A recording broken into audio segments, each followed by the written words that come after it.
Real Exam English, Episode 1, Introductions. Hello and welcome to Real Exam English. My name is Trevor and I'm from Ireland. So who and what is this podcast for?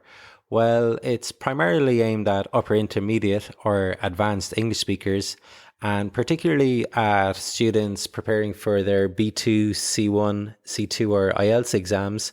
But really anyone with high level English will take something from this podcast. I've helped literally hundreds of students pass their exams, and I want to share some of that knowledge with you. So in nearly every English exam, you have to listen to speakers from all over the English speaking world.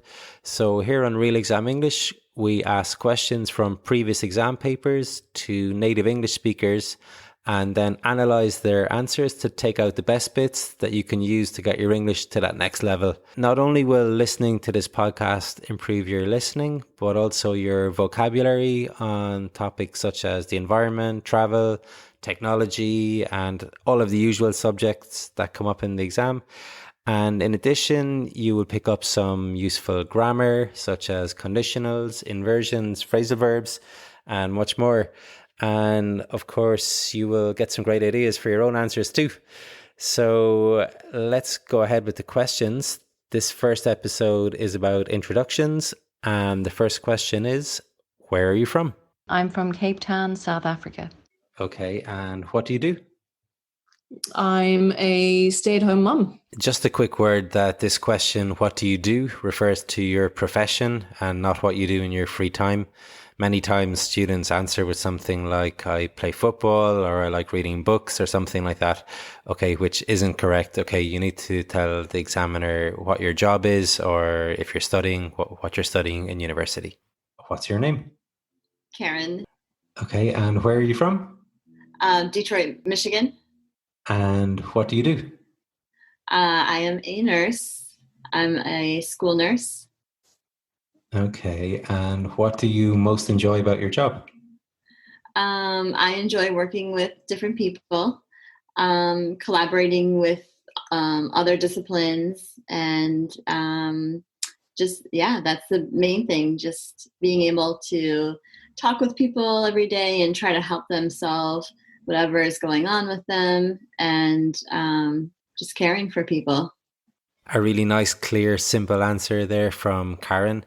So Karen is from Michigan, which is in the Midwest of the United States. And that accent is considered to be a very neutral accent. And in fact is the accent that is used on television for reporting the news. So hopefully you could understand that very clearly. Where are you from? I'm from London. Okay. And what's the best thing about living in London? For me, the best thing about living in London, actually there isn't one good thing. There's quite a few. But if I put it all in one sentence, then I'd say it's the fact that London is very multicultural and there is so much to do. The city never sleeps. And so, you know, if you're in London, there's always somewhere to go and do something new, whether that's because you're interested in eating different types of food, or you want to go to a museum, or you want to go to a club, or, you know, you're interested in fashion. It doesn't really matter what it is. There's always something new and exciting and different happening in London. And what's the worst thing about living in London? I suppose I would say that London can be a little bit relentless in that there are so many people. And so, you know, you're always rushing because there are so many people. And so when you're traveling on the tube, for me, it's tube journeys really, because they're just ram-packed. There's never enough space, and it can get a bit uncomfortable. Oh, London. I absolutely adore London. And for me, I love the tube, seeing all of the different cultures in one place. It's amazing. But I understand that if you do it every day, then the novelty probably wears off. So these are very typical questions, the good and the bad points about living where you do. So make sure to have a think about how you would answer these questions in the exam. Where are you from? I'm from Leeds. Okay. And what do you do? Well, I'm a chef by trade, I guess, but not trained. I worked as a chef for 15 years, and then in between that taught some English. But I would say I'm a chef if somebody asked me. So George begins his answer with this word, well, which is a really good way to buy yourself a little bit of time so that you can think how you're going to answer the question. And he also uses this expression, I'm a chef by trade. And this expression is used when somebody works in more than one job. And it's used to identify which one of the jobs is the main job or the job that the person has been trained to do. So in George's case, he's a chef by trade, but he's also an English teacher, which is his secondary job. Where are you from? Where am I from? I'm from Hull in England. Tell me about your journey here today. My journey here today, well, I'm actually in my sister's house and we live in the same town, so I just walked down. It took me about half an hour. Here we have another technique that is used to buy a little bit of extra time. So the speaker kind of repeats the question a little bit. He says, my journey here today, well, and that way he gives himself a little bit of extra time to be able to think how he's going to structure his answer. Also, he uses this phrasal verb, I just walked down. And it's very common in English for people to say, I walked down, or I walked up, or I drove down, or I drove up. And sometimes there is some logic to it. Okay, you can be going north or south, or up a hill or down a hill, or sometimes it's just personal preference.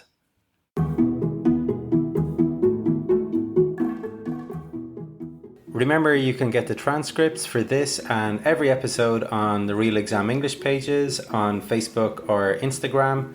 And you can also find lots of great grammar exercises there, as well as really useful tips on how to prepare for your exam. And if you want information on classes to prepare for your exam, then you can find that there also. Where are you from? I'm from Bolton, which is just north of Manchester, in England. What is your favourite season? Favourite season? Is that what you said? Yeah. Gosh, that's a strange question. I don't know if I could say I've got a... Well, I suppose spring, yeah, it's got to be spring, hasn't it? I like spring and I like autumn, but I think with autumn, you always have the sense that the winter's coming. And the winters in England are long and cold. So I like the colours of autumn, but I don't like the feeling because I know what's coming. Whereas spring, the colours are so beautiful and vibrant. And you also know that the summer's coming. So the first thing to comment on here is the answer to the question, where are you from? He says, I'm from Bolton, which is just north of Manchester in England, which is a totally fine and acceptable answer. However, just bear in mind that if you're from a town and you're doing the exam in that town, then it's not a great idea to give a geographical location to the examiner. And the main reason is that most of the students doing the exam probably live in that town too. And half of them are going to give that answer. And the examiner probably lives in that town also and has heard that answer lots of times before. So the examiners kind of get sick and tired of hearing the geographical location answer. So it's much better to say, I was born and bred here in Bolton, or I live in a suburb on the outskirts of Bolton, or maybe I'm from London originally, but I moved here to Bolton a few years ago and I love it here. Okay. And in the second answer, we hear a really good technique to buy a little bit of extra time. So the speaker says, gosh, that's a strange question. You can also say that's an interesting question or that's a great question, but it's handy to have one of these options to be able to buy yourself some time to think. And what I also liked about this answer was the connecting words. So we heard but, because, so, and whereas, which was used to contrast the seasons. And examiners love connectors as they give the answer some structure. So if you can get some of them into your answer in part one, then that's great. Where do you live? In Bozeman, Montana, in the United States of America. Okay, and how long have you been living there? I've been living here 14 years. What do you like about the area where you live? The area that I live in has many different mountain ranges around it, and it's very beautiful country, which is one of the reasons why I moved here was to go skiing in the mountains and to ride mountain bikes. So it's a great place for skiing and a great place for mountain biking, and it has rivers around here also. So lots of people like to go fishing, and then all the hiking in the mountains as well. And then there's the Yellowstone National Park, which is not too far from here. So it's just really beautiful country, lots of outdoor activities to take advantage of, and just a nice place to live. Good answer there from the United States of America, as he says. He gets some nice vocabulary in there, such as skiing, mountain biking, fishing, and hiking. And he structures his answer very well also, with words like so, then, and although. And he uses this really useful expression to take advantage of, which means to make the most of a situation. So an example sentence would be, we took advantage of the nice weather by having a picnic in the park. How does a typical day for you start?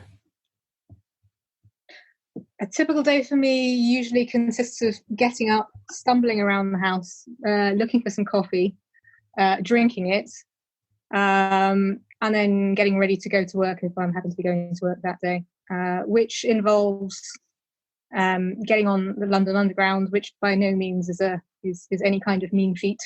Navigating through that and then arriving at my required work destination. It's pretty much how it starts. Wow, what an amazing answer. It was packed full of super vocabulary. I'd just like to focus on the phrasal verbs because she used quite a few of them. First of all, she used getting up, which is quite a common phrasal verb. You probably already know this one, and you use that to say when you get out of bed. So I got up this morning at 7 a.m., for example. The next phrasal verb was stumbling around, which means to move in an unstable or awkward manner. And it's very often used to describe how you would move in the dark, for example, or maybe after a few too many drinks, perhaps. So an example would be, the electricity went last night and I stumbled around looking for a torch. The next phrasal verb was looking for, and we use this one when you were searching for something. For instance, I'm looking for a pen to make a note of Trevor's great tips. And the last one she used was getting on, and she used that one to say getting on the London Underground. And that is exactly where you use this phrasal verb, to get on a type of transport like a bus or airplane or a train. But remember, for a car, it's get into. Additionally, I would like to mention this really nice conditional that was used. She said, if I happen to be going to work that day. And we use this expression, if I happen to be, when something is not that probable or not that likely. For example, someone may say to me, hey Trevor, will you tell John to call me if you see him? And I would respond with something like, well, I'm not planning on meeting him, but if I happen to see him later, I'll tell him to call you. Okay, so that's the last one of our example answers. And just a quick recap on how to go about answering the questions in part one, introductions. Really, it's not the most important part of the exam. Okay, it's not going to make or break the speaking exam for you. However, if you start well in this part, it's going to give you a bit of confidence to go on to the more difficult parts of the speaking exam. So one thing to note is that a lot of the speakers, when they answered the questions, they use some kind of a technique to buy themselves a lot of time. So that might be something like, well, or that's an interesting question, or quite a lot of them kind of repeated a little bit of the question at the beginning of their answer. And that way you get an extra few seconds to get your thoughts together. And if you can get some nice vocabulary into your answer, that's great. And the other thing that would really help your answer here is to put in some connectors. So things like although, whereas, on the other hand, in addition, okay, that kind of stuff, because examiners really like those structures in your answer.